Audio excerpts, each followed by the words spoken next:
Olá pessoal, daqui é o Shields United, e sejam bem-vindos a mais um vídeo. Hoje vamos dar início a uma grande viagem, e vamos explorar o iceberg do futebol português. Para quem não sabe, o conceito do iceberg explora diferentes camadas de acontecimentos, no caso, sobre o futebol português, desde os mais conhecidos e importantes no topo, até os mais desconhecidos e obscuros nas camadas mais profundas. E antes de começar, eu quero relembrar que este iceberg foi criado pela comunidade do Reddit, e quero deixar-lhes um enorme agradecimento pelo trabalho incrível que fizeram com este iceberg. Sem mais demoras, vamos então dar início ao iceberg do futebol português, e na primeira parte, vamos analisar a primeira camada, o topo do iceberg.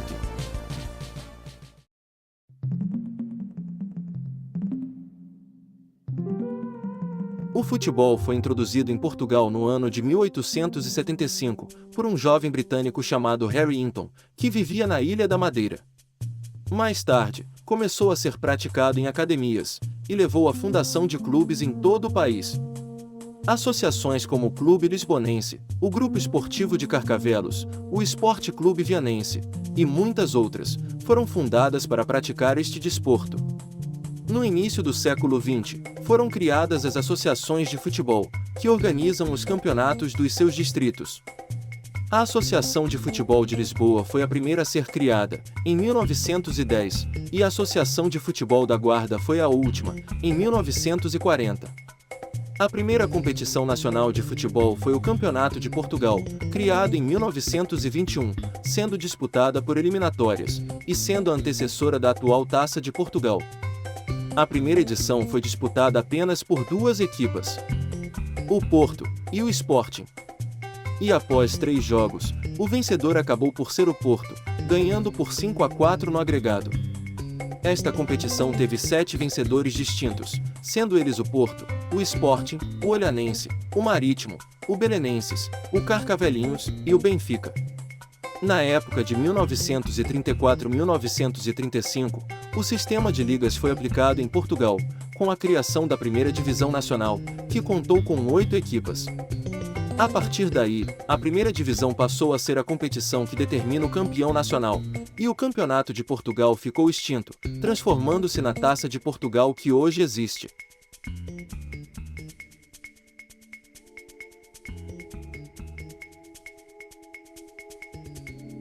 Ao longo deste iceberg, vamos também falar de acontecimentos que envolvem a Seleção Nacional de Portugal. E a melhor forma de começar é mesmo com a conquista de Portugal do Euro 2016. E contra todas as expectativas, visto que logo na fase de grupos, Portugal teve imensas dificuldades, tendo empatado os 3 jogos e ficando em terceiro lugar. Mesmo assim, conseguiu passar a ronda seguinte, devido ao índice técnico dos terceiros colocados, e nos oitavos de final, venceu a Croácia, com um golo nos últimos minutos do prolongamento. Entretanto, nos quartos de final, conseguiu derrotar a Polônia, nas grandes penalidades. Nas semifinais, apanhou o país de Gales, que estava a ter uma campanha brilhante na competição, mas foi a seleção das quinas que avançou para a grande final, onde enfrentou a anfitriã da competição, a França. E no prolongamento do jogo, um milagre apareceu.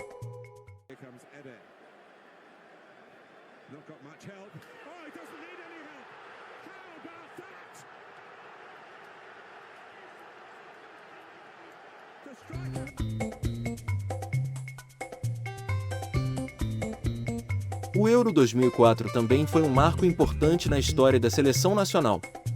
Para além de ter sido sediado em Portugal, a seleção das quinas fez uma grande campanha, tendo chegado à grande final do torneio, tendo acabado por perder para a Grécia. E curiosamente, estas duas seleções já se tinham defrontado na fase de grupos, com a Grécia a levar a melhor. Mesmo assim, as duas seleções acabaram por passar a fase de grupos, e reencontraram-se na final, e a Grécia voltou a ganhar, em casa dos anfitriões.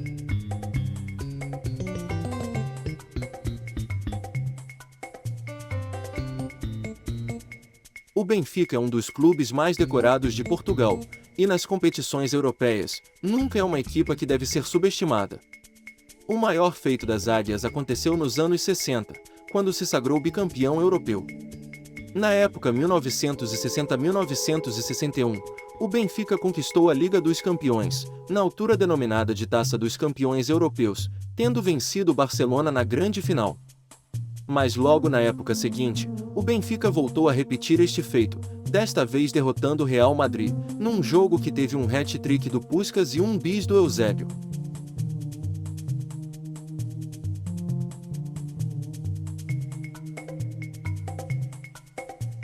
O Porto também é uma equipe que não deve ser subestimada nas competições europeias, e tal como o Benfica, também já teve grande sucesso a nível europeu, e até mesmo a nível mundial.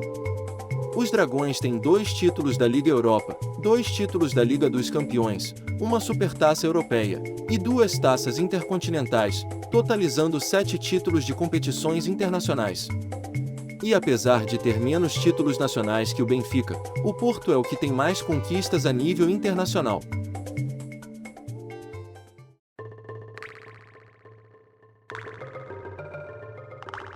O apito dourado é um escândalo de corrupção do futebol português que emergiu em 2004, com uma investigação que retrata casos que podem ter tido início quase 3 décadas antes.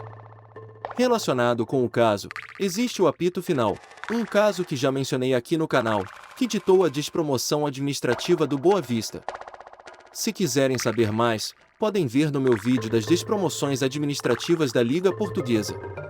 Voltando agora ao apito dourado, as investigações acabaram por incriminar Pinto da Costa, o antigo presidente do Porto, e Valentim Loureiro, o antigo presidente do Boa Vista. A antiga companheira de Pinto da Costa, Carolina Salgado, lançou um livro com o nome de Eu, Carolina, em que acusa o ex-companheiro. As acusações incluíam tráfico de influências, agressões a dirigentes desportivos, coação sobre equipas de arbitragem, assim como o pagamento a árbitros para benefício do Porto. Os casos mais mediáticos têm em conta os jogos Porto Estrela Amadora e Beira-Mar Porto, ambos realizados na época 2003-2004. A Polícia Judiciária escutou um telefonema entre Pinto da Costa e o empresário Antônio Araújo, na véspera do jogo com o Estrela. No telefonema, o empresário fala em fruta, para dar ao árbitro do jogo, Jacinto Paixão.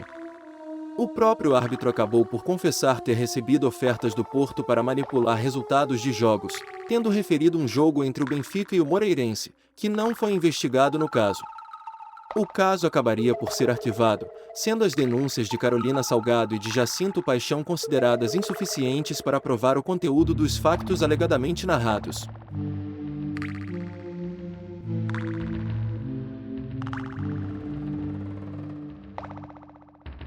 No dia 13 de maio de 2018, a contar para a última jornada da Liga Portuguesa, o Sporting perdeu contra o Marítimo, acabando por falhar a subida ao segundo lugar e consequente vaga na Liga dos Campeões da época seguinte.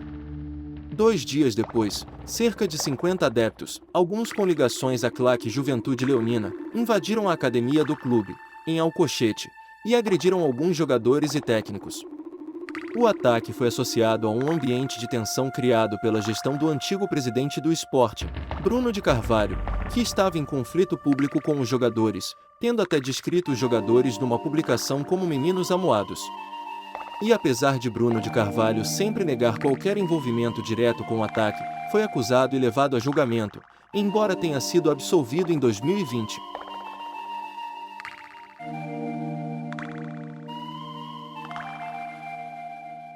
O belenense SAD, mais conhecido como B-SAD, foi um tema muito polêmico em tempos recentes no futebol português.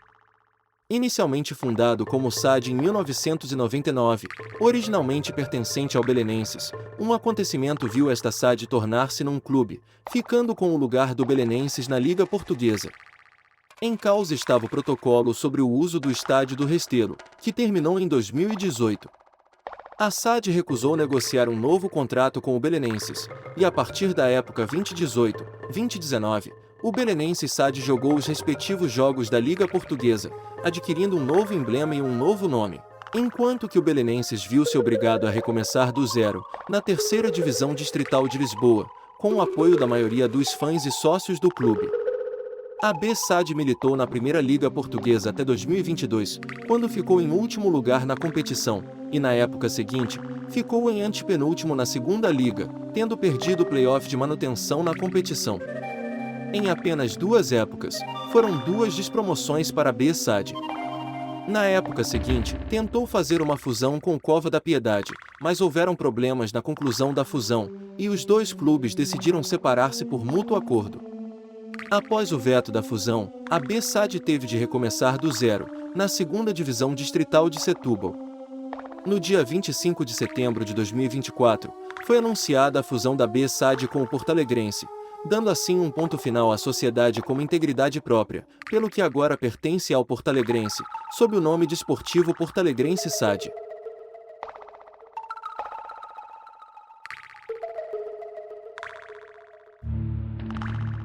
Por fim, temos o Emplastro, o nome pelo qual é conhecido Fernando Jorge da Silva dos Santos.